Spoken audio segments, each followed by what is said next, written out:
In January of this year, the British government announced that it had sent 14 of its Challenger 2 tanks to Ukraine, making them the first country to supply this type of tank to the Ukrainian army. While the French had also announced their intention to provide the AMX-10RC tanks, the Challenger 2 is a full-fledged main battle tank that many experts consider to be a far superior option. 2 months later, the British increased their contribution by delivering 14 tanks to Ukraine. The Challenger 2 tank's rich history makes it an exciting subject and explains its design and capabilities. Developed in the 1980s as a replacement for the Chieftain tank, the Challenger 2 was designed to be a formidable opponent on the battlefield. It boasts a powerful 120mm L30A1 rifled gun capable of firing various types of ammunition. Additionally, the tank is equipped with the latest technology and armor, making it one of the most well-protected tanks in the world.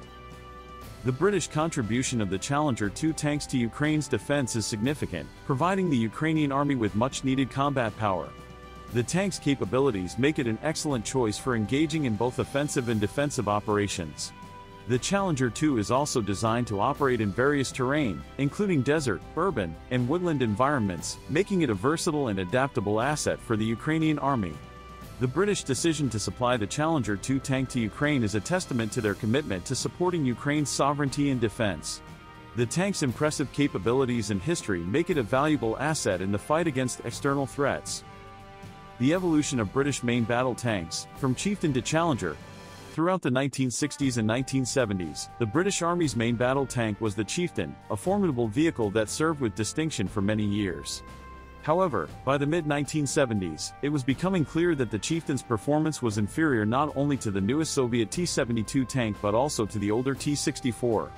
In response, the British government launched the MTV-80 project in the late 1970s, with Rolls-Royce as the prime contractor.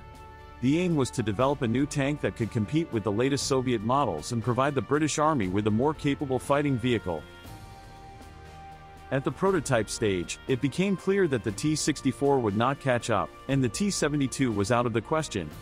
But as fortune would have it, unhappiness helped in December 1974 when Iran, which was then a Western ally, ordered from Great Britain 125 Shear 1 and 1,225 Shear 2 tanks, a development of the Chieftain.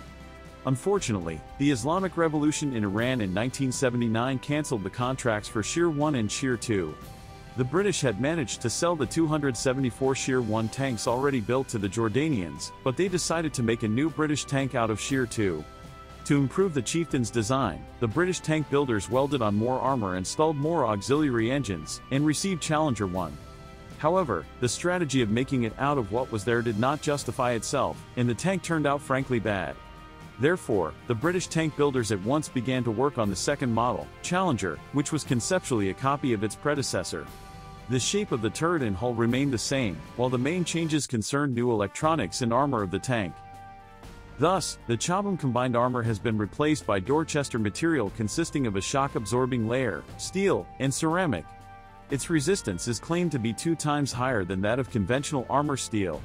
Additionally, the tank can be equipped with more dynamic protection units to improve its passive protection of the tank. Several special camouflages and coatings have been developed to reduce the tank's visibility in the thermal spectrum. The tank also has 2 L85-shot smoke grenade launchers that can throw fragmentation charges and infrared jammers, and the Veer SSS system can provide a smoke screen. The most controversial point of the Challenger tank is the gun. The standard rifled gun is the ROF L30A1, with minimal modifications from the old Chieftain. The barrel length was increased to 55 calibers, but the rifling was retained, making it one of the few rifled guns in the world. There are still debates about this decision. In typical British fashion, they kept the rifled gun on the tank, even though it does not fire cumulative projectiles well.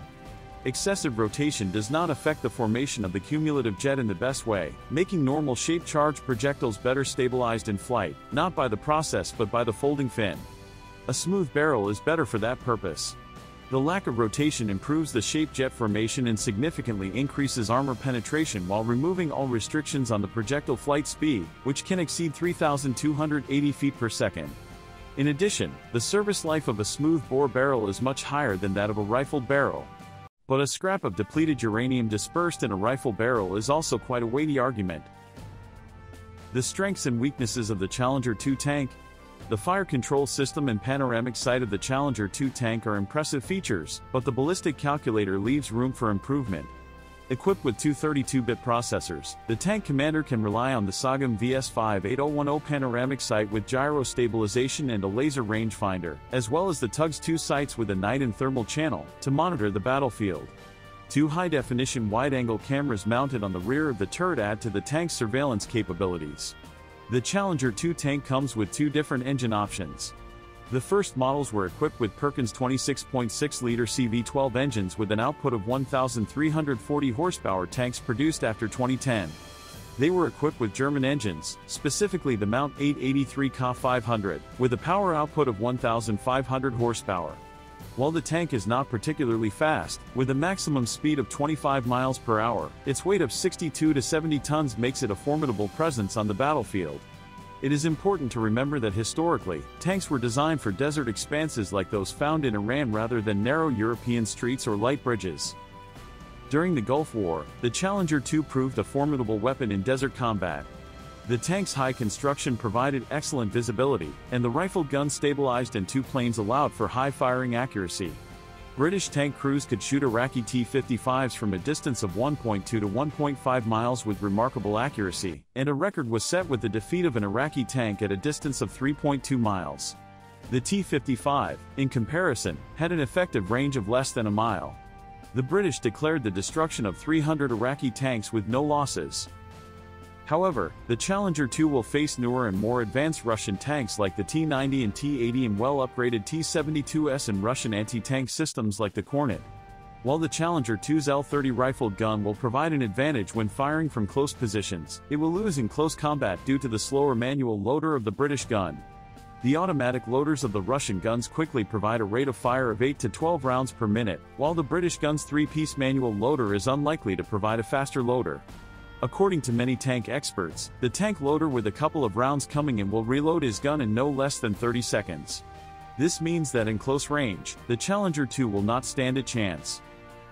Russian tanks also have significantly more excellent maneuverability than the Challenger 2, as they weigh under 50 tons compared to the British tank's weight of 70 tons.